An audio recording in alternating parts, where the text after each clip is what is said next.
നമസ്കാരം. June 21 summer solstice. വർഷത്തിലെ ഏറ്റവും വലിയ പകൽ. ഭാഗ്യവശാൽ ലോകം ഇന്ന് ഈ ദിവസത്തെ അന്താരാഷ്ട്ര യോഗ ദിനമായി അംഗീകരിച്ചിരിക്കുകയാണ്.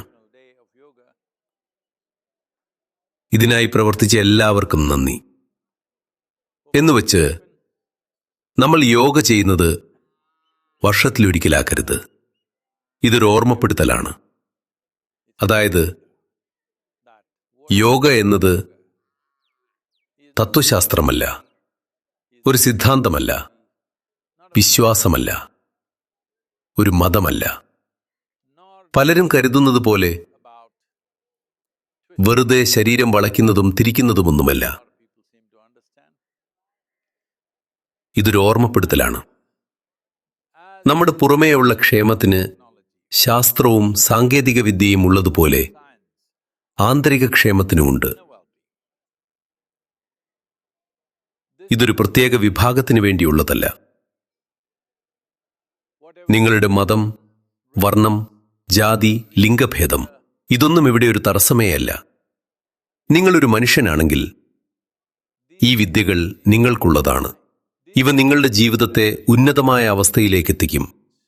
നിങ്ങൾക്ക് ഉജ്ജ്വലമായി പ്രവർത്തിക്കാൻ കഴിയും. നിങ്ങളുടെ ശരീരം, മനസ്സ്, വികാരം, ബുദ്ധി, ഊർജം എല്ലാത്തിലുമുപരി ഓരോ മനുഷ്യനിലുമുള്ള അസാമാന്യ പ്രതിഭയെ പുറത്തെടുക്കാൻ ഇത് സഹായിക്കും. ഇതാണ് യോഗയുടെ അടിസ്ഥാന ലക്ഷ്യം. ഈ അന്താരാഷ്ട്ര യോഗാ ദിനത്തിൽ, പ്രത്യേകിച്ച് ഈ വർഷം, ഇത് പ്രഖ്യാപിച്ചിട്ട് 12ാമത്തെ വർഷമാണ്. നമുക്കറിയാം, 12 വർഷം എന്നത് ഒരു സൗരചക്രമാണ്. അങ്ങനെ നമ്മൾ അന്താരാഷ്ട്ര യോഗ ദിനത്തിന്റെ ഒരു വൃത്തം പൂർത്തിയാക്കി കഴിഞ്ഞു. നമുക്കിത് കൂടുതൽ വ്യാപിപ്പിക്കാം. സ്വയം പരിവർത്തനം ചെയ്യാൻ വഴികളുണ്ടെന്ന് ഈ ലോകത്ത് ആരും അറിയാതെ പോകരുത്. ഒരു മനുഷ്യൻ അനുഭവിക്കുന്ന എല്ലാ ആന്തരിക പ്രശ്നങ്ങൾക്കും കൃത്യമായ പരിഹാരങ്ങളുണ്ട്. സമ്മർദ്ദം, ഉത്കണ്ഠ, മാനസിക വിഷമങ്ങൾ, അങ്ങനെ എല്ലാത്തിനും ഉള്ളിലേക്ക് നോക്കാൻ തയ്യാറാണെങ്കിൽ അവിടെ ഉത്തരമുണ്ട്. ഈ ദിവസം എല്ലാ മനുഷ്യരും ഇതിനെക്കുറിച്ച് അറിഞ്ഞിരിക്കണം. അതെപ്പോൾ തുടങ്ങണമെന്നത് അവരുടെ ഇഷ്ടമാണ്. പക്ഷേ എല്ലാവരെയും ഇത് അറിയിക്കുക എന്നത് നമ്മുടെ കടമയാണ്.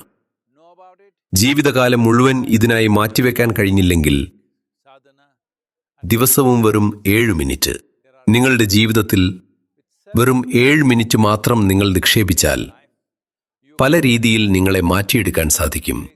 അതിനാവശ്യമായ സഹായങ്ങൾ ലോകത്തിന് സൗജന്യമായി നൽകാൻ ഞങ്ങൾ തയ്യാറാണ്. ഈ യോഗാ ദിനത്തിൽ 7 മിനിറ്റ് നിങ്ങൾക്കായി മാറ്റിവെക്കുമെന്ന ഉറപ്പു നൽകൂ.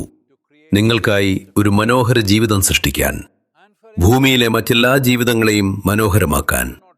നമ്മൾക്ക് തന്നെ സന്തോഷമില്ലെങ്കിൽ മറ്റുള്ളവരുടെ ജീവിതം നമുക്ക് എങ്ങനെ സുന്ദരമാക്കാൻ കഴിയും? ഇതാണ് എൻ്റെ ആശയും ആശീർവാദവും. ഈ ദിനത്തിൽ നിങ്ങൾ പ്രതിജ്ഞയെടുക്കണം, ഇത് നിങ്ങൾക്ക് സംഭവിക്കാൻ.